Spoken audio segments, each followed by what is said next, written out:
presentation. Uh, Now you can all see the screen, right? Okay. Yes, the screen is shared. Okay. So what I'm going to present today is based on the findings of the research project INNOVADE, or Innovative Democracy Through Digitalization. Before I tell you more about the digital democracy score, I'll quickly give you some background information on INNOVADE. INNOVADE is a 3-year research project. It started in January 2025 and it will run until December 2027. It is funded by the EU's Horizon Europe program. The research project is a collaboration between 11 partners from different European countries. And the overall aim of INNOVADE is to better understand and improve digital democracy in the EU. In this context, our team at Paderborn University is responsible for the social science research within the project.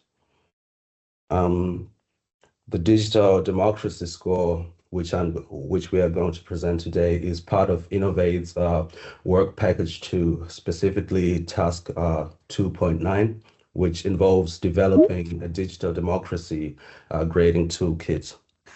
And this task consisted of 2 steps. Firstly, we reviewed the results of previous research in the work package in order to identify key dimensions of digital democracy and the key questions that need to be asked when discussing digital democracy.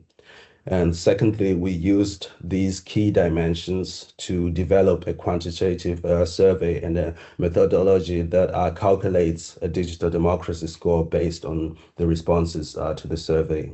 This grading tool was then made available online. And the toolkit, which was then published as a project deliverable, assesses the quality of digital democracy projects based on a set of questions and a calculation of a score based on the answers. Now let's move on to the second part, which concerns the question of how do we measure democracy? More specifically, how do we measure digital democracy? And when it comes to measuring democracy, there are a number of well-known tools out there. These include the Freedom in the World Index, the Polity 5 Index, the VDEM Index, and the Democracy Index. The same goes for measuring digital democracy. The tools available here include the UN e-participation index, the Freedom on the Net Index, the Digital Society Project Index, and the DigiPart Index, which focuses on digital participation. However, looking at these indicators in more details reveals a few patterns, as shown in the comparison table on screen. First thing, all four of the general democracy indicators focus exclusively on nation states. Secondly, they rely on expert assessments. And thirdly, they tend to model democracy quite narrowly, primarily through the lens of electoral and representative democracy. The VDEM index is the notable exception here in that it draws on the expertise of over 4,000 individuals from different countries and measures various models of democracy, including the models of participatory and deliberative democracy. The situation is similar for digital democracy indicators. As you can see, the first 3 indicators, that is the EPI, the FOTN, and the DSP, they all operate on the level of the nation state. They rely on expert research or government self-reporting rather than the operators of digital democracy projects themselves. And in terms of the models of democracy covered, there is a strong focus on constitutional and representative digital democracy. And here again, the DigiPart index is an interesting exception. because it also considers models of deliberative, participatory, and representative democracy. However, it is primarily used in Switzerland at the level of the federal states or cantons and relies on researcher-coded assessments. This brings us to a key point, namely the shared limitations of these approaches. That is the methodological problems which the digital democracy score is designed to address. We have identified four main characteristics that impose constraints on the existing methods. Firstly, they rely heavily on expert surveys, meaning that the people who run digital democracy initiatives rarely have a direct voice. Secondly, they are characterized by methodological nationalism. This means that the nation state is considered the only level of analysis. There is therefore an exclusion of sub and transnational context. Thirdly, these tools have a non-scalability problem, singular. This means that they cannot be easily applied across different levels of governance. And fourthly, they are limited in their approach to conceptualizing democracy, in that they strongly focus on representative and electoral democracy while leaving out participatory or deliberative forms. And what is the digital democracy score? The diagram on this slide provides a visual overview of the theoretical model on which it is based on. I'll just leave it here for a couple of seconds, and then I'll move on to the next slide. Okay, I think you have all internalized it by now, so I'll move on to the next slide. Now, let's be more precise about what makes the digital democracy score indicator distinctive. It has 5 key features. Firstly, it is project focused, meaning that rather than assessing entire nation states, it evaluates specific digital democracy tools, apps, platforms, or project. This moves us beyond methodological nationalism. Secondly, it is scalable in that the same methodology can be applied on a municipal, national, or even transnational level. Thirdly, it captures varieties of digital democracy. That is, it focuses not only on the representative or constitutional models, but also takes into account the deliberative, participatory, direct, or pluralist models of digital democracy. So furthermore, it does not privilege one model over another. And fourthly, it produces varieties of scores, one for each democratic model, therefore providing users with a nuanced picture rather than just a single number.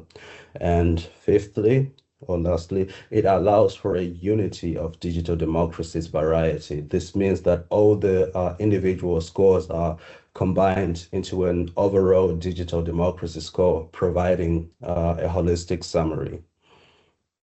And if you're interested, I'll just skip this. Now we'll move on to the theoretical background of the DDS. The DDS builds on existing theoretical work on models of democracy. An important point of reference here is James Fishkin's typology of democracy. You can see the different forms that he conceptualized. The problem here is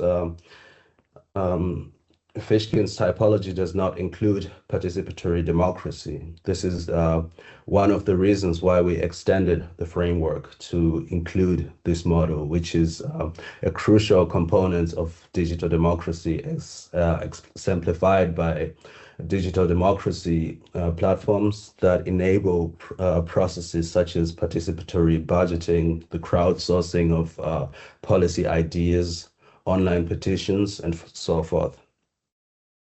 And so here's our extended typology. Our typology adds two further dimensions. The first one is the dimension of societal democracy, and the second one is the dimension of political democracy. It also anchors the entire framework on the model of constitutional democracy as the foundational layer.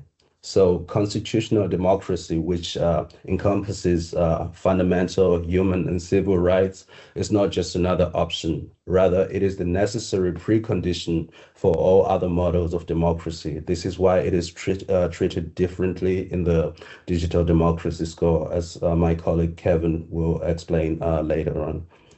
Now, so based on the framework, on this framework, the DDS measures 6 models of democracy as listed here in the presentation. We have constitutional, deliberative, participatory, representative, direct, and pluralist digital democracy. Each of these corresponds to one of the indexes in the DDS, and each has its own set of survey questions. For those who are interested in exploring the methodology in more depth, we have published a paper which can be accessed for free via the link provided. That is digital-democracy.net. The methodology paper explains how each index is constructed, how the weighting system works, and how the final DDS score is calculated. The full survey questionnaire is also included in the appendix of the methodology paper. Now, here you can see the 6 indexes. We have CODI, DEDI, PEDI, REDI, DD, and PLUDI. So all indexes and the overall digital democracy score are rated on a scale from 0 to 100. With regards to digital democracy evaluation, the rating scale interprets the scores as follows. Above 90 is a very high level, 81 to 90 is a good level, 61 to 80 is medium, 51 to 60 is low, and below 50 is a very low level. And so before we move on to the actual demonstration of the DDS, a few comments on it. The prototype was built on Lime Survey, which is a free and open source software, and it is accessible via the link provided. And again, it's digital-democracy.net. And the tool follows a data minimization strategy. So we store no personal data whatsoever, not even the IP, not even IP addresses or access data. And no. And in the following demonstration, my colleague Kevin will show you how to navigate through the survey, how responses about specific digital democracy, about a specific digital democracy project or application are collected, and then how the scores are calculated, visualized, among others, in the form of a spider chart showing performances across all 6 dimensions simultaneously. So that would be it for the first part. Thank you for listening. Yes, I will start the second part now. I prepared 3 screens for you, sharing the first one right now. When you enter the domain digital-democracy.net, you are greeted by our introductory screen, which gives a short overview of what the DDS is, a few sentences. It shows you on average how much time it takes, 15 to 35 minutes. You can see here, depending on what you choose. Then you get 2 links to the methodology paper. This one I can set here, which is like the paper we wrote on it, describing how the tool works, the theory background, and the weighting. And the other link is the information sheet about the survey, which gives you another short overview what our goals is, what the survey will do, and what we try to achieve with it. Then we have a small part about the data protection and the terms of use, which also links to the information sheet. And then you are asked, like at the start of every beginning survey, that you do agree or you do not agree to the terms of use and that you want to start the survey. If you start the survey, you get some introductory questions. These are important to see and present you with what you want to get graded.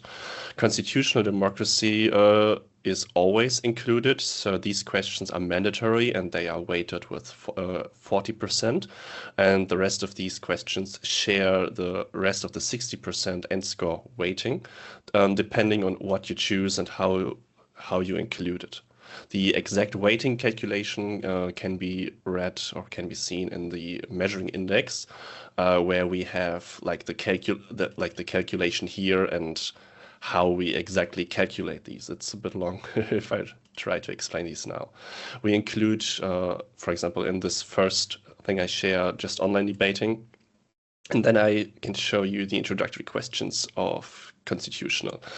With these, question 1 and question 5, we skip 2, 3, and 4 because I just chose to include the deliberative part. If I included the other parts, I would have questions 1 to 5, and then I can choose 3 possible answers to further increase or decrease the weighting. Like we have the 40% of the constitutional and the rest is shared by the ones you choose, and these are always also affected by the answer you are choosing here. It's just a simple point and click scoring survey you just go through, where you just read the questions like, does the platform have a policy that explicitly prohibits hate speech, racism, xenophobia, anti-Semitism, homophobia, etc., and defines actions that are taken in the case of hate speech? Some questions are answerable with a simple yes and no, some questions are answerable with a percentage slider, and some questions have a more in-depth answer possibility. For example, the second question in constitutionalism would be, are the platform or project policies explicitly communicated to users beyond making them agree to the terms and policies when registering? For example, summaries or reminders that are sent out regularly to the registered user, posting tutorials, introductory videos, etc. Here we have another simple yes and no questions.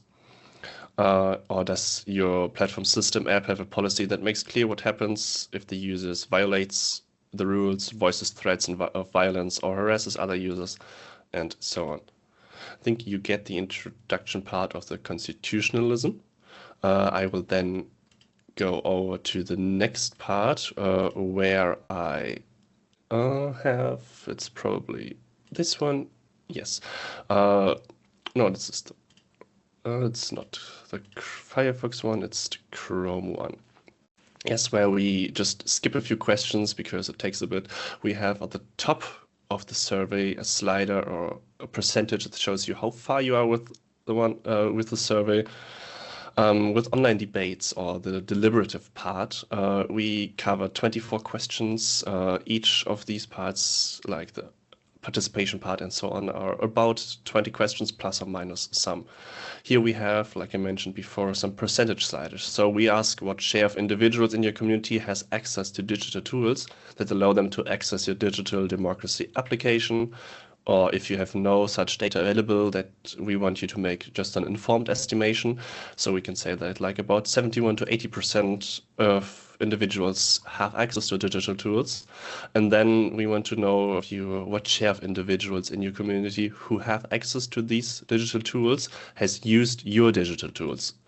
And here we can answer like a lot of people's, and this affects your direct score. We have scoring that goes from 0 to a few points, depending on the percentage you choose, and then they are added together for each part and then weighted. Have measures been undertaken to promote the inclusion of individuals who are unlikely to participate in online debates? And these are another kind of questions we have. Depending on what you choose, you get presented with another question or not. So do not wonder if some questions are skipped. So for example, you go from 3 to 5 or from 15 to 18, because when you choose no or not really or some other answer, some questions may get skipped. There's another dimension, anonymity. Can you tell us how anonymous or non-anonymous debate in your online forum is? This depends on the platform you use. Some platforms just need an email address to register. Some e-participation platforms have a thorough identity check. We think we have encompassed all possible answers here. Does your forum have guidelines and rules of what online behavior is acceptable or unacceptable? Another simple yes or no questions and here another kind of structure where if you choose no, you can just go to the next one. If you choose yes, we have another question for you. Then we ask the question of moderators. Does your forum have moderators? And a simple no or yes. And if you answer yes, there are follow-up questions. What the status of these moderators is. Some moderators are just volunteers. Some moderators are employees. And how often do your moderators remind users of the existence of guidelines by posting them?